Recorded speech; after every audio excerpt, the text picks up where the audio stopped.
800 others have been displaced in continuing violence against foreign African nationals in Kwazulu-Natal. Over 2 million Zimbabweans are estimated to be living in South Africa. Many fled to the country following political persecution and the economic recession. Now, according to Home Affairs, some of those living in Kwazulu-Natal want to come home. Authorities say they will assist in facilitating their return. The ruling ZANU-PF's party's Youth League says it plans to mobilize people to march on the South African embassy to demand greater action. It is very important for us to march so that we get our voices being heard, because what is happening in South Africa, it's our fellow brothers and sisters who are going through this barbaric it's for us. We look at it, it's gonna transform into a genocide. People are losing their lives on a daily basis, and we feel that it is our duty as youth leaders of this country to make sure that the government understands the plight of our fellow Zimbabweans in South Africa, and also that the South Africans themselves also take action.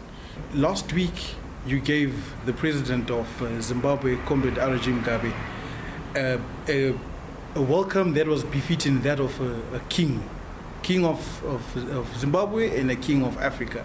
And that same welcome that you gave him, we are asking you to give to his people.